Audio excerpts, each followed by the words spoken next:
El Señor a la puerta está. Bendito sea su nombre para siempre. Salude a su hermano, déle un abrazo. Dígale: Dios te bendiga, mi hermano. Dios te bendiga, mi hermana. Amén. Un gusto verte, saludarte. Bendito sea el nombre del Señor. A los que nos ven por las redes sociales, un abrazo para todos ustedes. En el amor de nuestro Señor Jesucristo. Gloria sea Cristo para siempre. Gracias te damos, Señor. Gloria a Dios. Señor es bueno. Para siempre es su misericordia. Gracias, Jesús. Vamos a abrir nuestras Biblias en el libro de Jeremías, capítulo 35. Jeremías, capítulo 35. Gloria a Dios.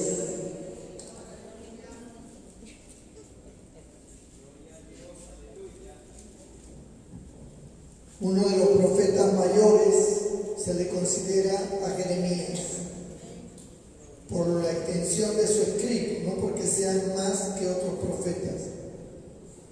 Isaías, Jeremías, Daniel, Ezequiel son considerados profetas mayores, y luego todo lo que es Oseas, Amós, todos ellos, hasta Malaquías, son considerados profetas menores por la cantidad de escritos. Bendito sea el Señor. ¿Lo tenemos todos? Jeremías capítulo 35.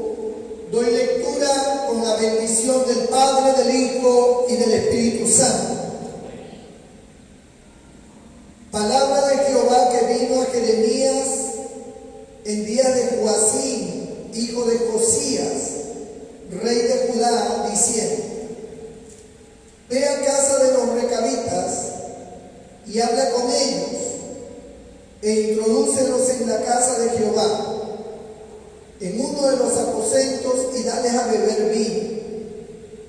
Tomé entonces a Hazanías, hijo de Jeremías, hijo de Abasinías, a sus hermanos, a todos sus hijos y a toda la familia de los recabitas, y los llevé a la casa de Jehová, al aposento de los hijos de Anán, hijo de Igdalías, varón de Dios, el cual estaba junto al aposento de los príncipes, que estaba sobre el aposento de Maasías, hijo de Salum, guarda de la puerta. Y puse delante de los hijos de la familia de los recabitas tazas y copas llenas de vino, y les dije: bebed vino. Mas ellos dijeron: no beberemos vino, porque Jonadab, hijo de Recab, nuestro padre, nos ordenó diciendo: no beberéis jamás vino vosotros ni vuestros hijos, ni edificaréis casa, ni sembraréis sementera, ni plantaréis viña, ni la retendréis, sino que moraréis en tiendas todos vuestros días, para que viváis muchos días sobre la faz de la tierra donde vosotros habitáis. Y nosotros hemos obedecido la voz de nuestro padre Jonadab, hijo de Recab, en todas las cosas que nos mandó, de no beber vino en todos nuestros días, ni nosotros, ni nuestras mujeres, ni nuestros hijos, ni nuestras hijas, y de no edificar casa para nuestra morada, y de no tener viña, ni heredad, ni cementera. Moramos pues en tiendas, y hemos obedecido y hecho conforme a todas las cosas que nos mandó Jonadab, nuestro Padre. Hasta aquí la palabra del Señor. El Señor bendiga su palabra, hermanos, pueden sentarse. No deje de bendecir a Cristo. Gloria a Dios. Interesante porción de las Sagradas Escrituras. Nos deja una enseñanza maravillosa que hoy vamos a considerar. La Biblia tiene historias tremendas, muy hermosas y muy profundas también. se nos habla de la obediencia de los recabitas. ¿Quiénes eran los recabitas? Siempre los nombres de las tribus eran tomadas del jefe de la tribu, es decir, del patriarca, del hombre que funda, ¿verdad? El que establece el tronco genealógico. En este caso, los recabitas descendían de Recab. Recab fue el fundador de esa tribu. Vivió muchos años y vio varias generaciones. Y todas sus generaciones, pues, lo respetaban, lo tenían en alta estima. Él era el anciano, el ejemplo, el respeto de la tribu. Bendito sea el Señor. ¿De dónde era Recab? Recab no era de Israel, no era de ninguna de las tribus de Israel. Recab era un hombre que pertenecía a Madián. Él era madianita y toda su descendencia fue madianita. ¿Cómo aparecen los madianitas o Recab en esta historia? Porque Dios nos ubica en esta historia. Porque en los tiempos antiguos apareció Abraham. Todos sabemos que Abraham tuvo su mujer llamada Sarai, o Sara, como también se le conoce. Pero cuando Sara murió, entonces Abraham tuvo otra mujer llamada Setura. Setura fue una mujer que él tomó como esposa ante la muerte de Sara, su mujer. Y de Setura tienen varios hijos, de los cuales uno de los hijos de Setura, se llamó Madián. Bendito el Señor. O sea, se puede decir que los madianitas eran descendientes de Abraham. También eran descendientes de Abraham, pero no de la línea genealógica de la promesa. Porque la línea genealógica de la promesa, de la cual viene el Cristo, es a través de Isaac, el hijo de Sara. Como Abraham tuvo otros hijos que no eran de Sara, pues no se consideraban como los hijos de esa línea genealógica bendita, sino simplemente eran más hijos que tú. Entonces, estos hijos, pues, cada uno se extendió en sus territorios, se hicieron jefes de familia y se fueron extendiendo hasta formar diferentes tribus en diferentes lugares. Pero este Madián se extiende por la zona del desierto. Para mí, a mi parecer, estos descendientes de Madián, para mí parecer, por lo que yo leo en las Escrituras, parece que fuera el nacimiento de los famosos gitanos, porque los gitanos viven en tiendas. No, ellos no están en un determinado lugar, son errantes, peregrinos, y muchos no entienden de dónde aparecieron los gitanos. Pero yo creo que vienen de ellos, que más adelante lo vamos a ver. El tema es que los madianitas se establecieron como una tribu que se le llamó los ceneos, así se les llamó a ellos, los ceneos. Eran errantes y estaban en el desierto. Pasan los años, ya Madián ha crecido, la tribu ha crecido bastante, se ha hecho un pueblo grande, y de la descendencia de este hombre, Madián, aparece con el paso de los años el famoso suegro de Moisés, llamado Jetro. el cual, según la Escritura, dice que Jetro era sacerdote de Madián. Jetro no era judío, él no era de los lomos de Abraham, Jetro era de una tribu muy aparte, pero esa tribu adoraba a Jehová, adoraba al mismo Dios de Abraham, bendito nombre del Señor, solo que no era de la familia de Abraham, pero hace parentesco porque Moisés se casa con Séfora, que era la hija de Jetro. Y de esta manera, pues Moisés tiene su familia. Jetro tiene varios hijos, muy aparte de la hija que se casó con Moisés, él tiene varios hijos. Y uno de ellos se llamó Obad, con H, Obad. Como es con H, se puede traducir Jobad, ¿no? Era, por decir, el cuñado de Moisés, hermano de Séfora, hijo de Jetro. Así que era el cuñado de Moisés, Jobad, bendito nombre del Señor. Y Jobad, que vivía en el desierto, y toda su tribu siempre había vivido en el desierto y conocían al revés y al derecho ese desierto. Ellos sabían cuáles eran las zonas pantanosas, ellos conocían muy bien los lugares peligrosos, dónde se podía acampar y toda una serie de detalles que por los años de experiencia en el desierto habían aprendido. Cuando Moisés saca a Israel de Egipto, él le pide a Jobad, a su cuñado, le dice: ¿por qué no vienes tú y tu tribu con nosotros también a la tierra prometida? Vente con nosotros.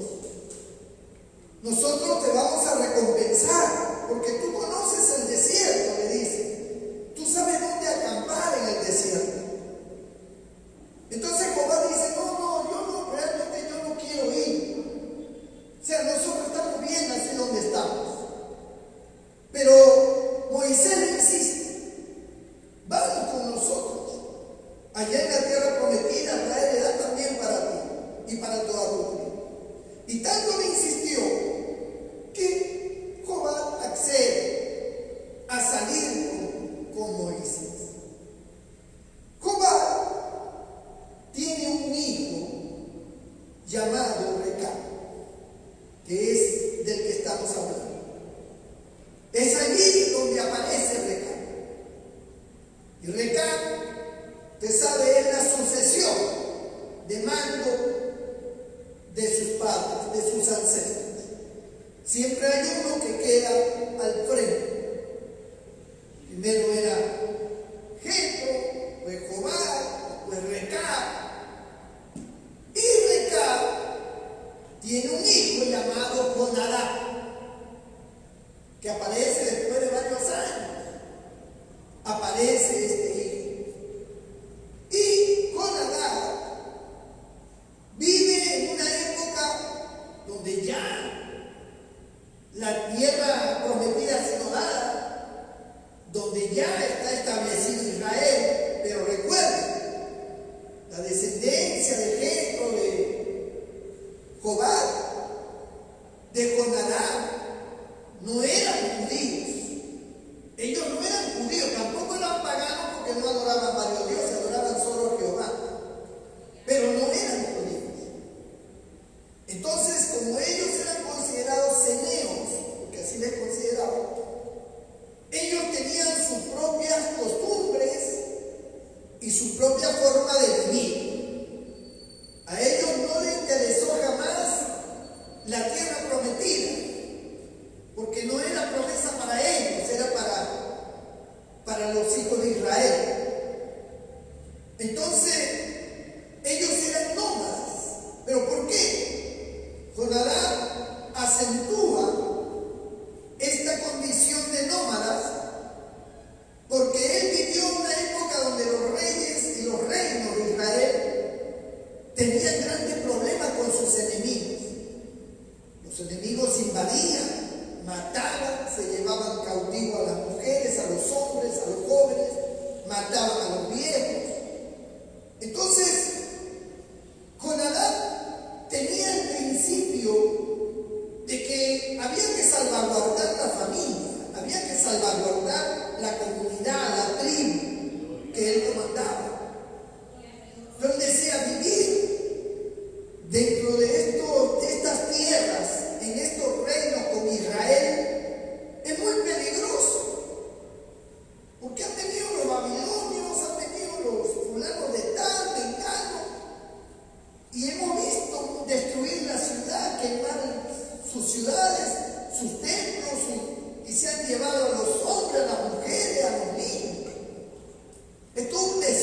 establecerse como siempre habían sido los madianitas.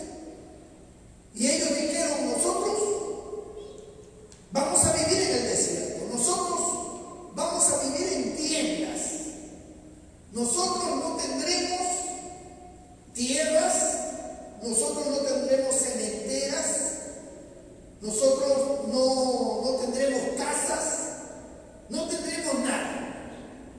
Nosotros vamos a estar un tiempo aquí y otro tiempo nos vamos y vivimos por otro lado y otro tiempo nos vamos y vivimos por eso. Les digo que ellos son muy semejantes a los gitanos. Así vivieron los gitanos siempre. Bueno, en esta época moderna ya los gitanos se han modernizado un poco. Han cambiado sus tradiciones, que eran para ellos pues una fuerza grande, ¿no? De principio tradicional. Ellos ya lo han cambiado, ahora ya ellos viven en ciertos países. En España hay muchos gitanos, en Estados Unidos, en Europa existen muchos gitanos. Entonces, pero ellos, estos gitanos de estos tiempos, ya son diferentes a los de antes. Los de antes, esos gitanos no tenían un lugar fijo. Siempre estaban recorriendo una nación, otra nación, y así siempre eran nómadas. Estaban de un lugar a otro. Nunca se establecían en un lugar como ahora los modernos ya se han establecido. Tampoco permitían que ninguno de sus hijos ni de sus hijas se casara con uno que no fuera gitano. O sea, era una ley ancestral. Ninguno de ellos podía casar a su hija o a su hijo con uno que no era de la tribu de los gitanos. Eran celosos en ese aspecto. Así eran los recabitas. Los recabitas tenían el mismo estilo. Ellos se protegían mucho, amaban su tribu, eran muy unidos. Todos ellos siempre estaban al tanto del otro. Eran principios muy loables, porque, por ejemplo, uno de los principios principales que tenían los descendientes de Recab, los hijos de Jonadab, es que eran muy leales. Para ellos la lealtad era un valor que no tenía precio. La lealtad era lo que marcaba el carácter y la vida en común de cada uno de ellos. Si a alguno faltaba la lealtad, prácticamente era como que se había corrompido en gran manera. La lealtad lo llevaba a ser fieles hasta la muerte. Ellos no cambiaban sus principios. Si ellos decidían vivir de una manera por orden del patriarca, del que estaba al frente, eso era obedecido ciegamente. No importando si no era malo, que si esto, no, ellos ciegamente obedecían, porque para ellos el mandato de su patriarca, de su líder, de su padre, de su abuelo, era ley. Eso era ley. Es así como los judíos que obedecían la ley de Jehová, para ellos no se podía romper la ley. Así eran los recabitas. La palabra del abuelo, la palabra del padre, eso era ley. Y no había forma de que eso se alterara. Eran fieles a la palabra de ellos. Eran fieles, tenían ese principio, que es un principio maravilloso, hermano, porque no hay nada más lindo que la lealtad. No hay nada más lindo que la fidelidad. Bendito sea el nombre del Señor. Gloria a Dios. Entonces, Jonadab, que descendía de Recab, él, al ver que las ciudades eran destruidas, sus muros, eran tiradas abajo sus casas y encarcelados, puestos en cautiverio la gente. Ellos dijeron, no, nosotros no vamos a correr ese riesgo. Nosotros no vamos a vivir en ninguna ciudad, nosotros vamos al desierto. Vamos a abrir nuestras tiendas en lugares donde no es común vivir. Y como ellos conocían el desierto y sabían cómo vivir, estaban adaptados. Pues para ellos no era problema. Para los que vivían en las grandes ciudades sí era problema, porque no conocían el desierto. Es como, por ejemplo, nosotros escuchamos de la guerra y de los bombardeos que hay allá en Arabia, en Irak, en Irán, zonas de guerra que en estos momentos siempre están siendo bombardeados de una u otra parte.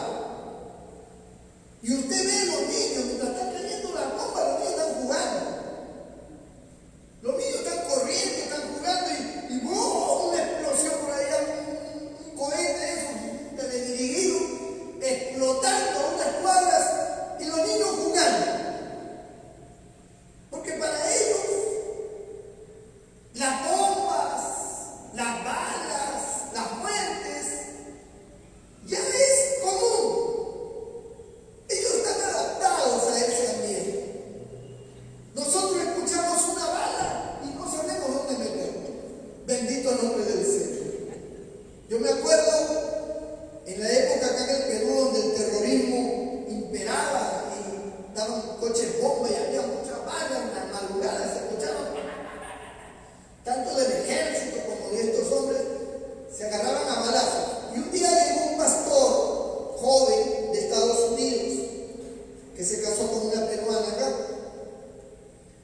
Y él se hospedó en un hotel. Había llegado a Lima y en Lima todas las noches se escuchaba pues balaceras cerquita. Y él cuenta que cuando él escuchó eso, se metió bajo la cama. Él se metió bajo la cama temblando, pidiendo misericordia al Señor y una serie de cosas. Mientras que los peruanos acostumbrados ya, normal, escuchábamos bala y eso, es normal. Porque uno se va adaptando a las circunstancias. El ser humano tiene una capacidad de adaptación extraordinaria. Por eso uno dice, ¿cómo pueden los esquimales vivir en semejante frío? 20, 30 grados bajo cero. O sea, no tiene sentido, tanta frialdad, ¿cómo pueden?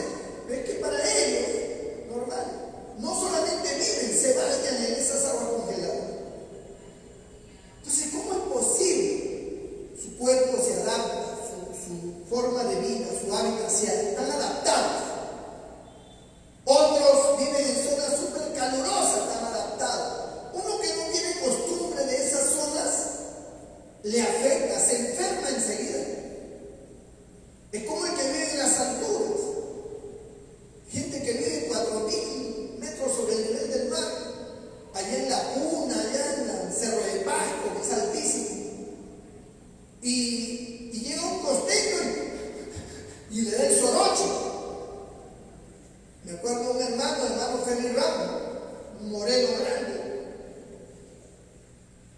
Le dijimos, habíamos llegado a una zona alta, le dijimos, no camines muy rápido, porque te puede dar el soroche. ¡Qué soroche, mi carajo! Yo he sido militar hasta la manera. ¡Pum! Te dije que no. Él creía que estaba en Lima. Bendito el Señor. Pero la gente de allá no le da nada. La gente de allá científicamente está comprobado que su corazón es más grande. Tiene un corazón como órgano. Por lo mismo que tienen que hacer fuerza al inhalar desde que nacen, por la altura. Entonces crece su corazón. Bendito el Señor. Y por eso es que ellos, la respiración es normal para ellos, mientras que para nosotros no es normal. Tenemos que hacer más esfuerzo y eso nos genera problemas. Entonces,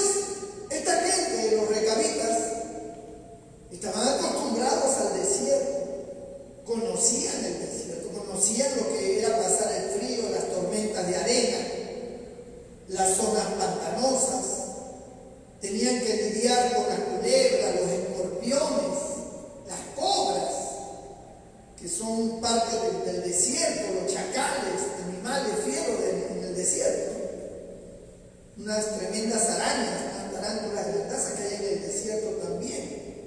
Hay unos tipos de animales, de insectos, hermanos, que son enormes, que uno nunca ha visto, pero que están en el desierto. Y esos aparecen en las noches, están adaptados. Ellos no querían correr el riesgo de ser invadidos, de ser atacados. A ellos nunca nadie los iba a molestar.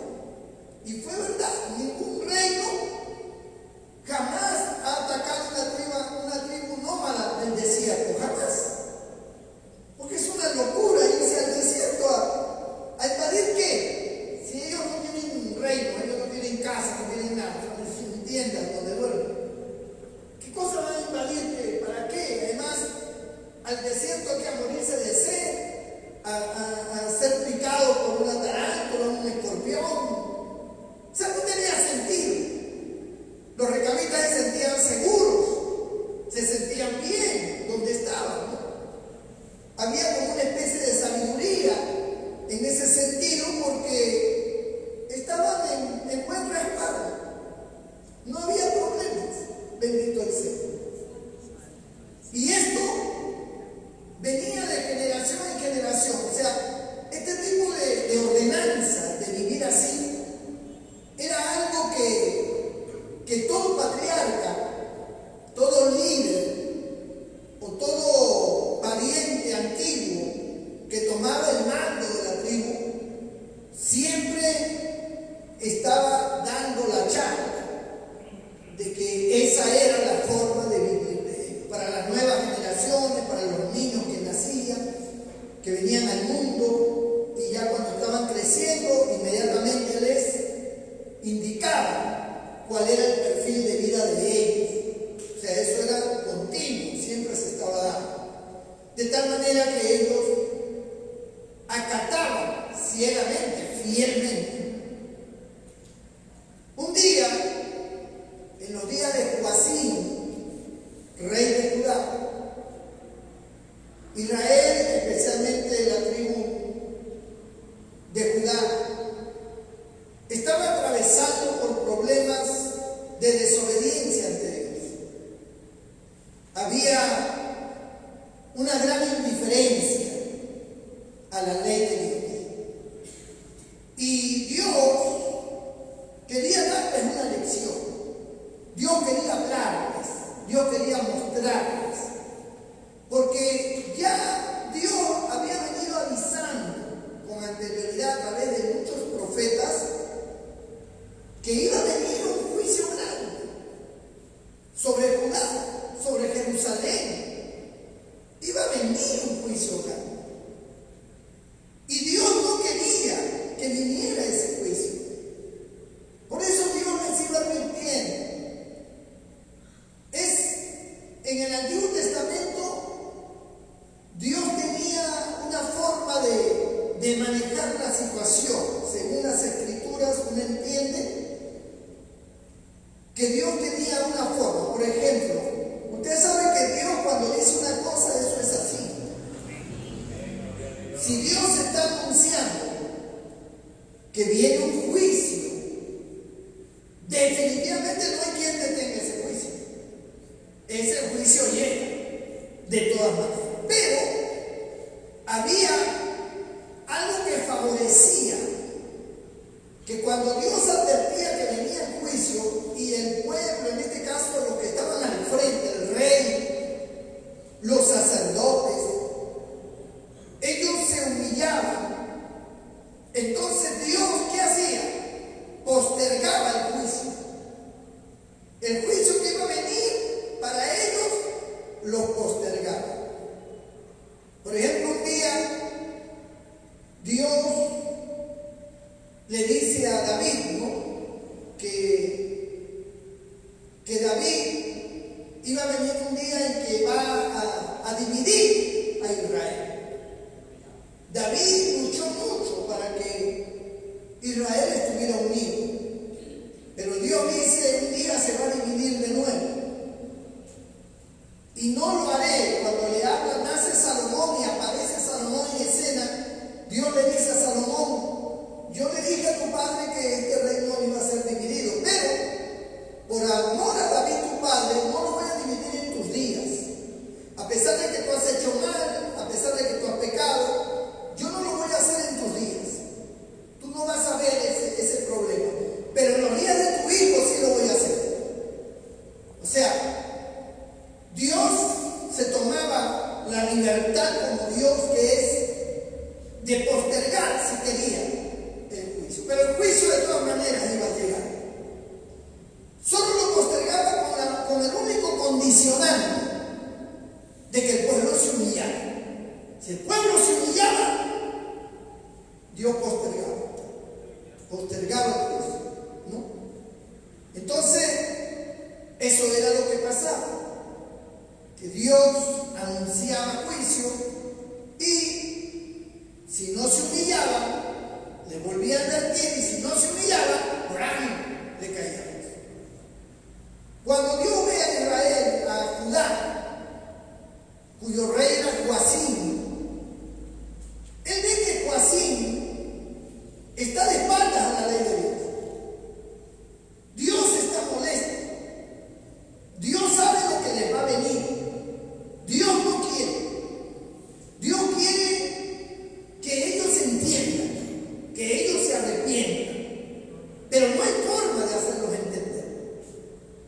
Entonces Dios levanta al profeta Jeremías. Le dice a Jeremías: ve donde los recabitas. Quiero que los lleves al templo, a toda la tribu, llévalos al templo. Ellos recuerden que ellos no tenían nada que ver ni con el templo ni con Israel, ellos eran ceneos, ellos eran aparte. Pero le dice: tráelos, haz un festín, invítalos, tráelos. Jeremías, el profeta, va, habla con el líder, ¿verdad?, que es uno de los hijos de Jonadab, porque ya Jonadab había muerto. Y entonces le dice: vengo de parte de Jehová Dios, queremos hacer un agasajo a ustedes en el templo. El templo tenía ambientes donde se podían hacer estas cosas. Entonces trajo a toda la tribu de los recabitas, los trajo, los sentó, hicieron comida y todo, pero Dios le había dicho a Jeremías: cuando ellos vengan, cuando ellos ya estén allí, quiero que le des a beber vino. Todos ellos que tomen vino. Parece algo como que contradictorio por las enseñanzas que se dan hoy de que no se puede tomar vino, que esto, que lo otro. Pero el vino era una bebida común y la gente tomaba el vino y eso nunca fue prohibido. Además, Dios no va a dar la orden que esta gente tome vino si iban a pecar. Dios no es tentado por el mal, ni él tienta a nadie, dice. Entonces, Dios está hablando de un hecho ilícito, pero Dios, que conoce todas las cosas, tiene un plan. Él tiene un plan. Entonces, cuando vienen todos y le empiezan a servir el vino, le dicen: muy bien, vamos a brindar ahora, vamos a tomar vino. Los recabitas, especialmente el líder, se paran del profeta y le dicen: disculpe, profeta, pero nosotros no podemos hacer eso. Porque nosotros tenemos bien claro las órdenes que nos dio nuestro padre Jonadab. Nuestro padre Jonadab nos crió y nos dijo bien claro que nosotros jamás deberíamos beber vino. Nunca, por ningún motivo. Tal vez, tratando de salvaguardar la pureza de la tribu, tal vez Jonadab dijo: no tomen el vino porque con el vino se va a crear una efervescencia emocional y puede que ustedes tomen mujeres que no pertenecen a la tribu. Y nosotros no queremos eso. Queremos que se mantengan en la pureza, queremos que se mantengan en la tribu tal como somos. Ceneos, madianitas, así pero no hagamos mezclas. Y el vino es propicio para las mezclas. Bendito sea el nombre del Señor. Por eso es que las personas cuando toman, usted ve que de repente una blanquiñosa te saca un tremendo negro, o una negrita con uno bien blanquiñoso, y un bajito con uno bien alto, y uno de una tierra, el otro de otra tierra. Los efectos mismos del alcohol. No quería tomar. Y ellos, dice el verso 6 en el capítulo 35 de Jeremías, que hemos visto, dice el verso 6 lo siguiente: mas ellos dijeron, no beberemos vino, porque Jonadab, hijo de Recab, nuestro padre, nos ordenó diciendo, no beberéis jamás vino vosotros ni vuestros hijos.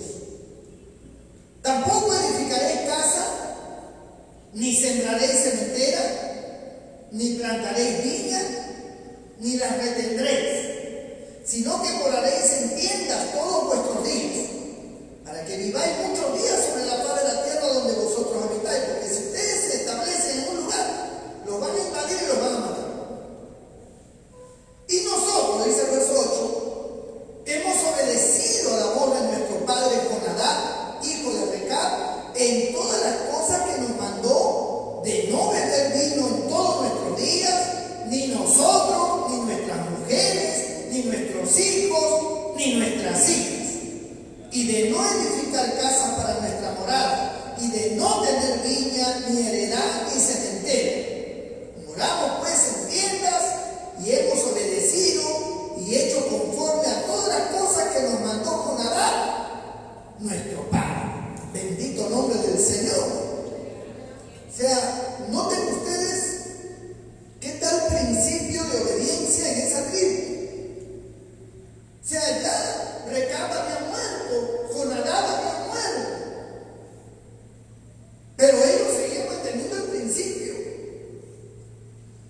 Jonadab, nuestro padre, nos dijo, y nosotros tenemos que obedecer a la voz de nuestro padre.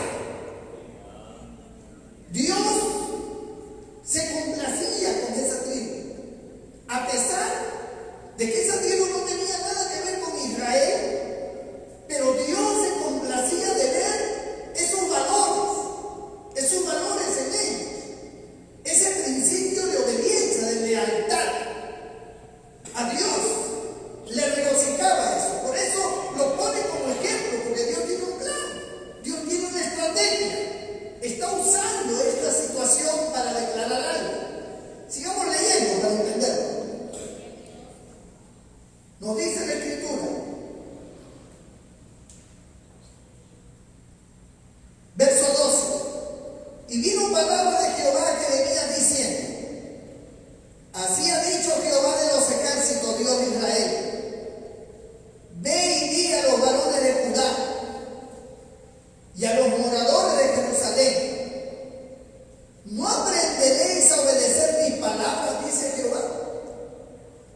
Fue firme la palabra de Jonadab, hijo de Recab, el cual mandó a sus hijos que no bebiesen vino, y no lo han bebido hasta hoy, por obedecer el mandamiento de su padre. Y yo, dice el Señor, os he hablado a vosotros desde temprano y sin cesar, y no me habéis oído. O sea, esta tribu de ceneos, que no tiene nada que ver con los pactos ni con las promesas, obedecen de manera radical a sus padres. Jonadab le da una orden, y a pesar de que Jonadab ya murió hace años y ya sus huesos están desapareciendo, ellos persisten en obedecer la palabra de su padre. Se mantienen firmes en esa obediencia, en esa fidelidad. Nuestro padre nos dijo y eso hay que cumplir. Si por ahí surgía una hija o surgía una esposa, no, pero queremos beber, que nos nada. Aquí se obedece lo que nuestro padre Jonadab dijo. Y Dios le reclama a Israel,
no me ha obedecido. Si nosotros trasladamos esta historia a nuestro tiempo, hermano,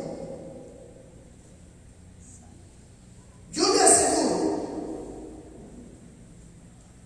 que sea por cuestión de intereses materiales, de responsabilidades, de lo que sea, en este mundo, la iglesia, los creyentes, la congregación, está más adaptada y acostumbrada a obedecer la voz de los hombres. Ellos prefieren acatar la voz del jefe del trabajo, del dueño de la empresa, la voz de ese lugar donde ellos laboran. El ingeniero fulano me ha dicho que haga tal cosa. Ellos no pueden fallar. El médico me ha puesto en este lugar y me ha dicho que haga de esta manera, así y así, y ellos no pueden fallar. Contra viento y marea obedecen. Están en una institución de las Fuerzas Armadas y le dan una orden y ellos acatan a como dé lugar. Siempre se obedece, pero cuando Dios en su iglesia da su palabra, y su palabra los llama al arrepentimiento, los llama a la obediencia, los llama a tener en cuenta esa palabra que viene de Dios, hacen caso omiso, les da igual, le entra por un oído y le sale por el otro. Usted entra a cualquier trabajo, cualquiera sea grande o pequeño, y usted acata todas las ordenanzas allí. Porque si no la acata, puede ser despedido, le pueden descontar, tiene problemas. Y usted, por no perder su trabajo, usted a veces trabaja hasta más de las horas que le corresponden. Porque tiene que agradar al jefe, porque tiene que obedecer. Si le dicen tiene que trabajar los domingos, domingo trabaja. Usted no dice, pero yo soy cristiano, yo quiero estar en la iglesia, yo quiero servir al Señor. No, lo siento, pastor. A mí me han ordenado que trabaje domingo y no puedo ir. ¿Pero quién te ha ordenado? Mi jefe. Bueno, parece que el verdadero jefe no tiene mayor injerencia en tu vida. Los jefes te dirigen y obedeces a los jefes. Prácticamente toda nuestra vida como seres humanos hemos estado siempre sujetos, obedeciendo. En nuestro hogar obedecemos a nuestros padres, en el colegio obedecemos a nuestros maestros, luego en el trabajo obedecemos a nuestros jefes, y aun cuando nosotros seamos jefes, obedecemos a las formas del trabajo. Pero a las formas de Dios y a la palabra de Dios no obedecemos. ¿Cómo nos cuesta obedecer? ¿Cómo nos cuesta tener la misma lealtad, la misma fidelidad que se le tiene a las cosas del mundo? Por eso Dios se resiente. Dios le duele ver a su pueblo enfrascado en una obediencia absoluta hacia lo terrenal y al Dios que le ha dado la vida, que lo ha rescatado, que lo ha sacado de ese fango cenagoso donde no podía salir, que lo ha limpiado, lo ha lavado con su sangre, lo ha hecho nueva criatura, lo ha puesto en lugares de providencia. Hoy son desleales, a hoy no les interesa, se hacen a un lado, cuando quieren vienen, cuando no quieren no vienen, cuando quieren acatan, cuando no quieren no acatan. Ellos son dueños de ellos mismos, nadie les puede decir nada porque se van, amenazan con irse y están en ese plan. Pero un día todos vamos a dar cuenta a Dios. Un día Dios nos va a demandar el sacrificio de su santo Hijo Jesús en la cruz. Porque ese sacrificio de Cristo, hermano, que fue horrendo, que fue terrible, lo que el Señor padeció, lo que el Señor sufrió por nosotros, eso no puede contenerse poco. Por eso dice en Hebreos 10:26 que si pecáramos voluntariamente, después de haber obtenido el conocimiento de la verdad, ya no queda más sacrificio por los pecados, sino una horrenda expectación de juicio y del borde de fuego que ha de devorar a los adversarios. Dice que el que viola la ley de Moisés por el testimonio de dos o más testigos, sea muerto irremisiblemente. Y agrega, ¿cuánto más merecerá aquel que pisoteare, dice, al Hijo de Dios y tuviere por inmunda la sangre del pacto con el cual fue santificado?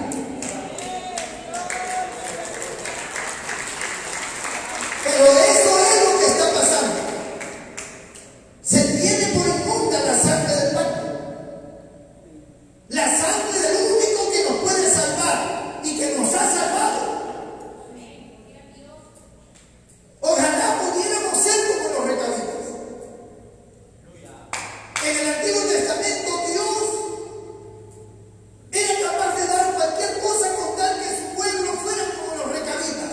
Judá y Benjamín, que era de las dos tribus del sur, Dios hubiera dado lo que sea porque ellos tuvieran la fidelidad y la lealtad que tenían los recabitas hacia su padre. Y Dios dice, yo soy su padre, yo soy el padre de ustedes, yo los saqué de los lomos de Abraham, yo formé la nación de Israel, yo los llevé a la tierra prometida, yo he estado con ustedes como escudo, los he defendido de sus enemigos, he destruido a sus enemigos, los he puesto en alto, la gente, las naciones más poderosas los tenían porque Jehová Dios era su Dios. Yo he actuado con amor, he actuado con misericordia.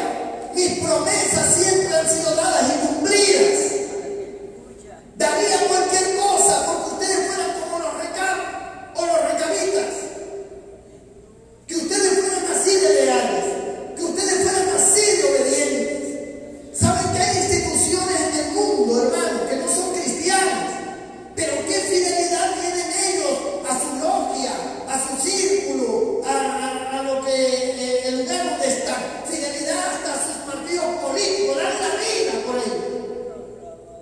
Si se trata de ir preso, van presos. Y lo toman como un honor, ir preso, defendiendo una causa humana.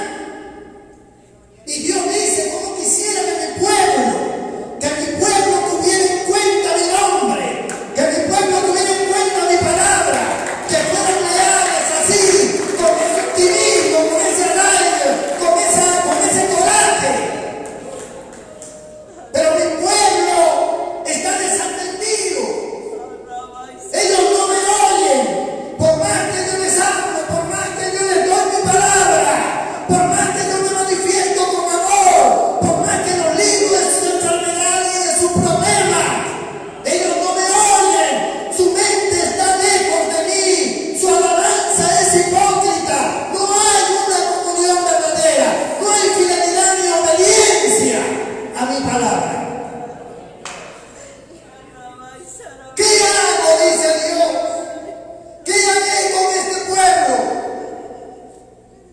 No quiero el mal, no quiero la destrucción, no quiero la muerte, no quiero la desgracia para ninguno. Pero el pueblo provoca ira a Dios. El pueblo provoca ira. Y Dios no quiere. Dios es amor. Dios ve lo que Cristo hizo. Cristo está sentado a la diestra del Padre diciendo, por favor, Padre, oportunidad para ellos. Como abogado nos defiende, sin ser merecedores de ser defendidos, sin tener motivos fuertes para decir, los estoy defendiendo porque ellos se esfuerzan, porque ellos buscan, ¿no? A pesar de que no se le busca, a pesar de que nadie se esfuerza, a pesar de que cada uno ha tomado su rumbo, el Señor sigue intercediendo por nosotros.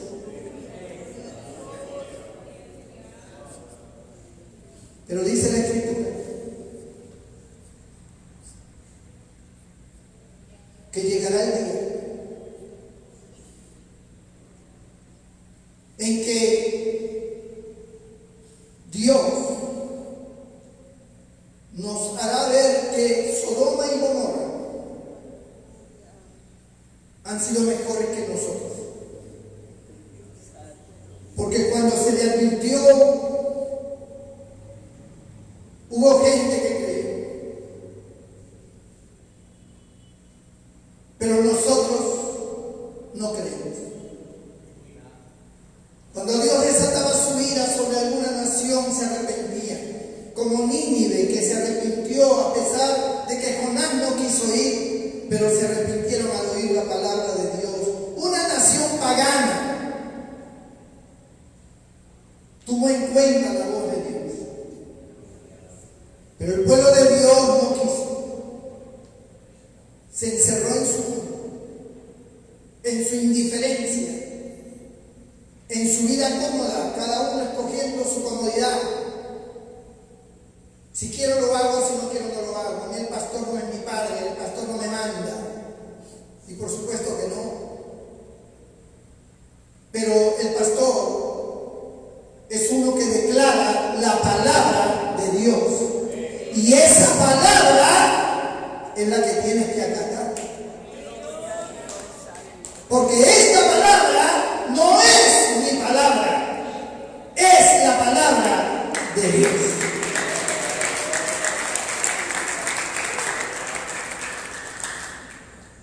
La gente ha tomado posturas, formas diferentes, amenazantes. Si algo no les gusta, pues empieza el chisme, el comentario. No me gusta esto, no me gusta lo otro, bla, bla, bla, bla, bla, bla, bla. Me voy, que esto, que no, ¿por qué? Que aquí, que por qué pasa esto, por qué pasa, me voy. Como dice una canción, estás que te vas y no te haces. Pero ¿de dónde nace esa palabra? ¿De dónde nace esa intención? No nace de un creyente que si algo no comprende, ¿a quién voy? Cuando yo no comprendo algo como creyente, ¿a quién voy? Pues al pastor. Con todo respeto, pastor, no entiendo algo. Explíqueme. Pues entonces yo tendré una explicación. Si hay algo que en la iglesia a lo mejor no te agrada, pues entonces tendremos una respuesta. Y si después de mi respuesta ya confirmas que no, que el pastor está de cabeza, tienes todo el derecho de tomar tu rumbo. Pero decirle a todo el mundo, me voy por esto, por esto, y no acudir al pastor para enfrentar la situación, me parece hipocresía y excusa para hacer problemas. La gente ha tomado posturas en base a su razonamiento, a su punto de vista. Cuando eso sucede, quiere decir que no hay un acatamiento a la palabra de Dios, que la palabra de Dios está de más. ¿Por qué? Hay diferentes modos de pensar en cuanto al camino cristiano. Si tenemos la misma palabra, la misma dirección espiritual, ¿por qué? Algo está mal. Alguien tiene que estar mal.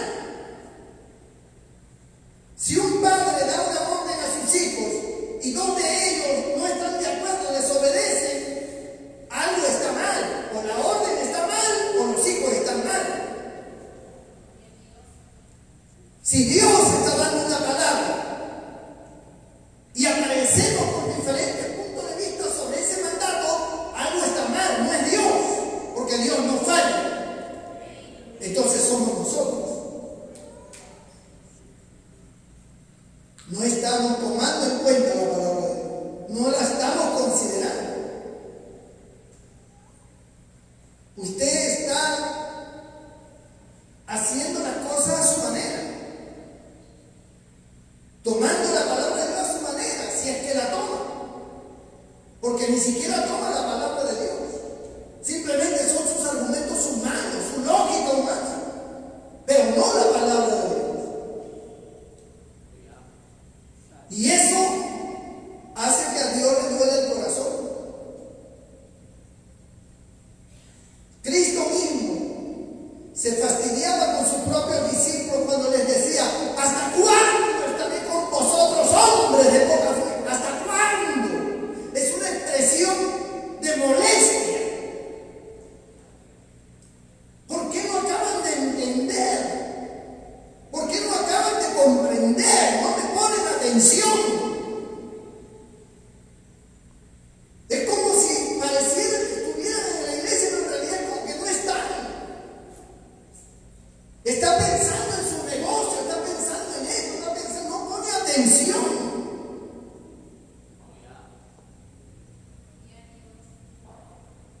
Dios todo lo ve, todo lo sabe. A Dios ninguno de nosotros le podemos engañar, porque Dios es un Dios que todo lo ve. Él nos ve desde antes de salir de nuestra casa.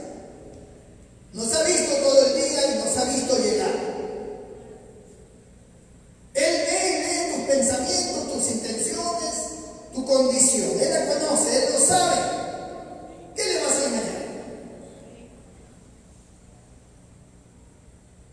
Con Dios no hay fanfarrones. Dios sabe. Y entonces lanza su palabra. Llama al arrepentimiento. Usted está mal.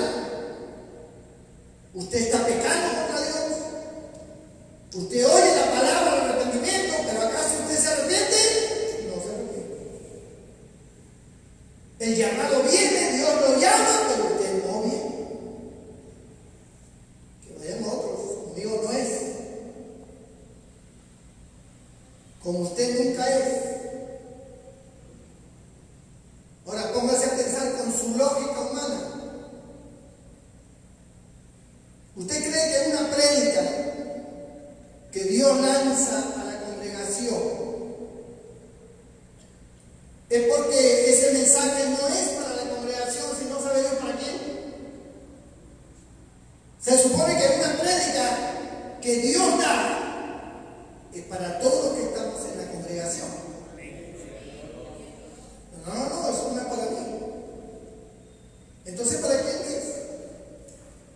Para los del gimnasio, para los de metro. ¿Para quién es? ¿No es aquí donde se está dando la palabra? ¿No es aquí donde Dios está dirigiendo por medio de su Espíritu su palabra?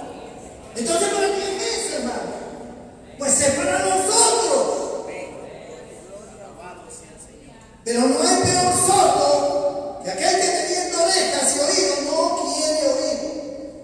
Ni peor ciego que aquel que teniendo dos ojos no quiere ver. Entonces el Señor dice: este pueblo está lejos de mí. No sé qué hacer. No quiero ir mal. No quiero que Satanás nos destruya. Yo no quiero que se enfermen. Yo no quiero que les pase nada. Yo no quiero que tengan una desgracia. Yo no quiero que muera alguien. Pero la condición misma que tienen los está llevando a la muerte. Los está llevando a accidentes fatales. Los está llevando a que le amputen un brazo. Los está llevando a que un asaltante venga y les balee. Los está llevando a miles de desgracias. Y nosotros, se supone, somos del pueblo de Dios. Pertenecemos a un reino donde Dios ha dado su promesa de protección, porque el que habita el abrigo del Altísimo mora bajo la sombra del Omnipotente. Pero ese es el que habita el abrigo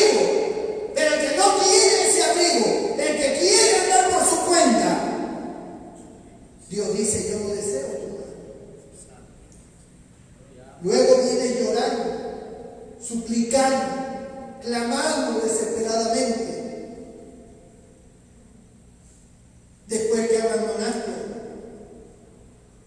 hiciste lo que mejor te pareció. A pesar de mis muchas misericordias. Y ahora vienes llorando, suplicando, ya es demasiado tarde, ya sucedió. Yo no quería que sucediera, yo no quería que pasara. Es como Israel. Israel tenía la invasión del enemigo, mataban a los hombres, a los guerreros, mataban hombres, ancianos, mujeres, mataban, se llevaban, se acostaban con las mujeres, las violaban, mataban a los niños, aún los recién nacidos los traspasaban con la lanza,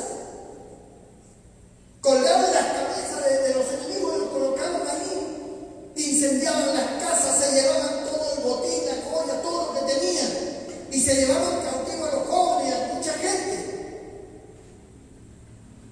Y una vez cautivo, una vez en esa desgracia, Señor,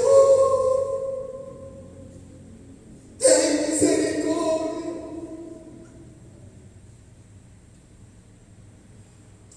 Es como cuando el Señor le dice a Jerusalén: Jerusalén, Jerusalén, ¿cuántas veces te quise juntar como la gallina junta sus polluelos y no quisiste? Jerusalén, que matas a los profetas, a los que le dan la palabra, los matas, los menosprecias. Y el mensaje era: venid a mí, te quise juntar, te quise bendecir, menospreciaste mi palabra, menospreciaste al mensajero, al mensaje, todo menospreciaste.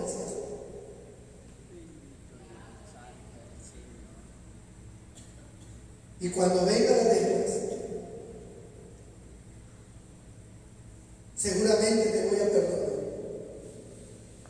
Cuando vengas humillado y arrepentido, seguramente te voy a perdonar, porque Dios es un Dios de perdón. Pero sucedió lo que no debía suceder. Pasó lo que nunca debió haber pasado. Cosas que te van a llevar tristeza hasta el día de tu muerte. Cosas que luego vas a decir: no entiendo por qué pasó esto, no comprendo. Sí, tienes que comprender. Te alejaste de Dios. Viviste a tu manera. Siempre has vivido a tu manera. Orgulloso, orgullosa, soberbio. Cuando todo te va bien, te crees alguien. Menosprecias, vives tu mundo. Dios no quiere mal. Cuando vino el COVID, muchos murieron. Pastores, creyentes. Seguramente la mayoría de ellos se fue para el cielo. Porque en un momento como ese todo el mundo se pone a cuentas. Pero no era la voluntad de Dios que eso pasara. Dios siempre ha protegido a su pueblo. Aún en Egipto le dijo Dios a Israel: ustedes, el ángel de la muerte va a pasar, pero ustedes pinten con sangre de un cabrito los dinteles de la puerta de su casa. El ángel de la muerte verá la sangre y seguirá adelante. Nosotros tenemos la sangre de Jesucristo. A no ser que la menospreciemos. A no ser que no la tengamos en cuenta, que la tengamos en poco. Entonces, cuando venga el mal, ¿qué vamos a decir? No entiendo por qué. ¿Por qué pasó esto? ¿Por qué Dios lo permitió? Vienes tiempo sin acatar su palabra. Ojalá consideres a los recabitas. Ojalá un día tu corazón diga: voy a aprender lo que es lealtad. Voy a ser leal. Será uno de mis principios. Será un código para mí ser leal. Ser fiel. Lo voy a tomar como parte y esencia de mi vida.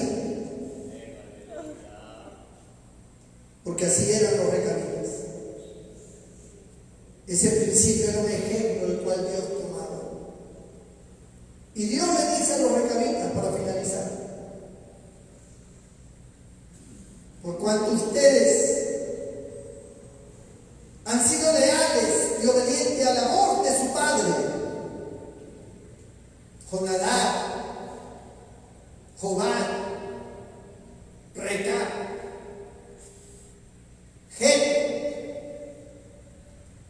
por cuanto ustedes han mantenido lealtad a esa palabra, a esa orden, yo haré, miren lo que dice Dios, yo haré que nunca de la descendencia en todas sus generaciones, que nunca falte un varón que me sirva. Nunca faltará varón que me sirva y a quien yo bendiga. Ellos no eran de Israel. Ellos no tenían promesa ninguna de parte de Dios, pero Dios se las da. Porque a Dios le agradaba la lealtad de ellos. Ustedes, sin ser mi pueblo, han hecho lo que yo he querido que haga mi pueblo toda la vida. Sin ser mi pueblo. Bien dice la profecía: llamaré pueblo al que no era mi pueblo, y amaré al que no me amaba supuestamente. Sí. Dios evalúa y Dios consagra promesas. Nosotros tenemos todas las ventajas, todas las facilidades. Solamente lealtad. Lealtad ante Dios. Fidelidad a su palabra. Amor verdadero. Inclina tu rostro y cierra tus ojos ahí donde estés. Bendito sea el nombre del Señor. Yo quiero orar por ti.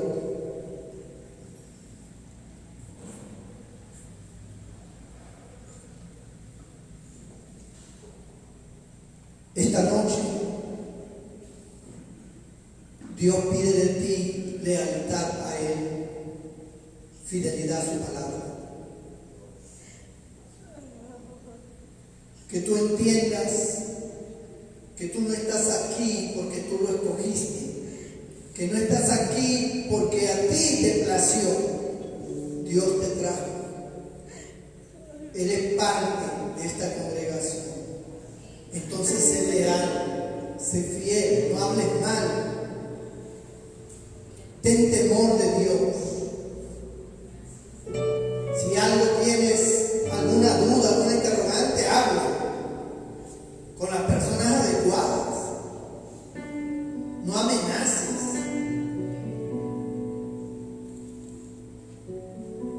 No confundas a otros. Dios es un Dios bueno. Y Dios está donde está la lealtad. Cuando tú eres leal, Dios te honra. Dios honra la lealtad. Honra la fidelidad.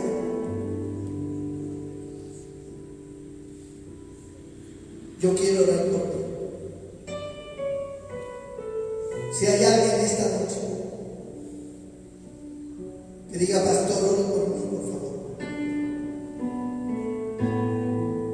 Quiero acercarme al Señor. Levanta tu mano derecha ahí donde está y haré una oración.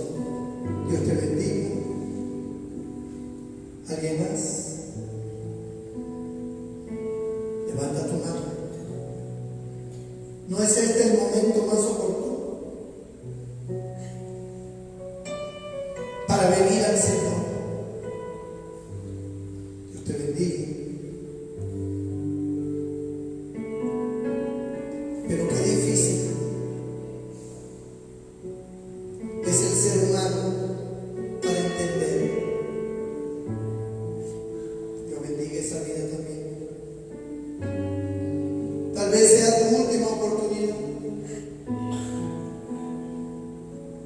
Dios te la está brindando esta noche. Acércate a Él. Ven a Él. Dios te bendiga. Los que levantaron su mano, pónganse de pie, por favor. Si hay alguien más, póngase de pie ahí donde está. No se vaya de aquí, porque irse de aquí como llegó, sabiendo de que no está bien, es como decir, realmente no me interesa lo que diga el Señor. Dios conoce mi corazón, dice. Tú eres el que no conoces tu corazón. No conoces a Dios. Por última vez te invito a que te pongas de pie para orar por ti. Cierra tus ojos. Toda la iglesia se pone de pie y quiere orar por estas vidas.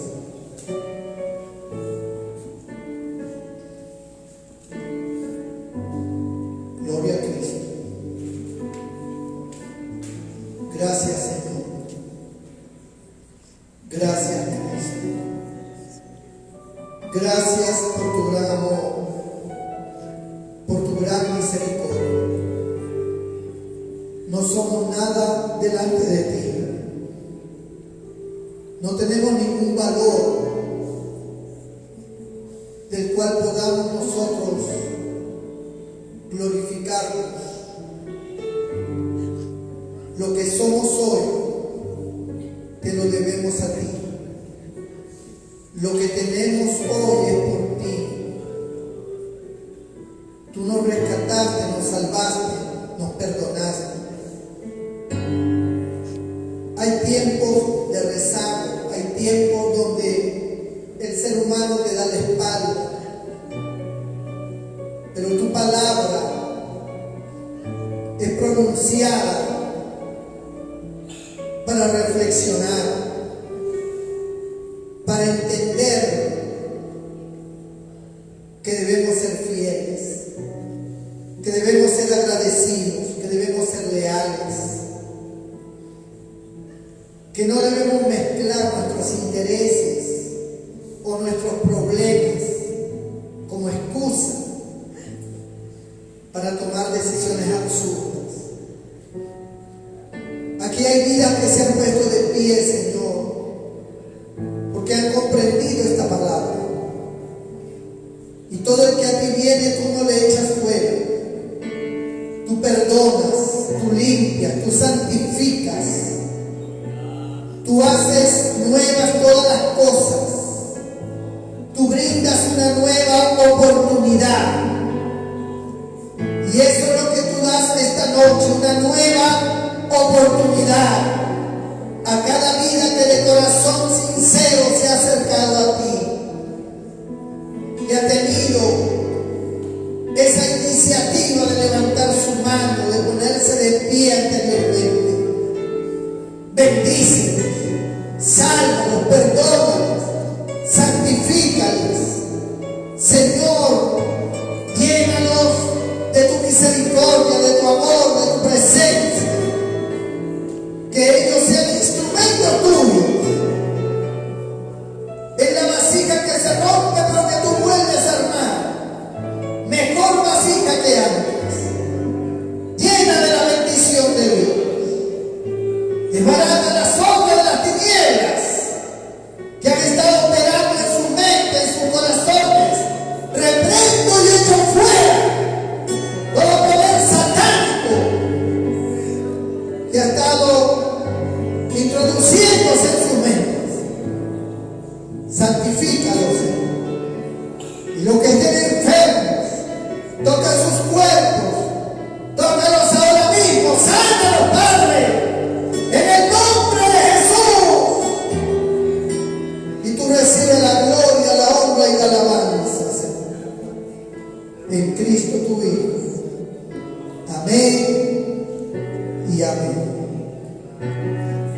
¿Cuántos pueden levantar sus manos al cielo y dar y decirle: Señor, gracias, te agradezco. Te agradezco por la vida que me has dado, te agradezco porque soy parte de tu iglesia.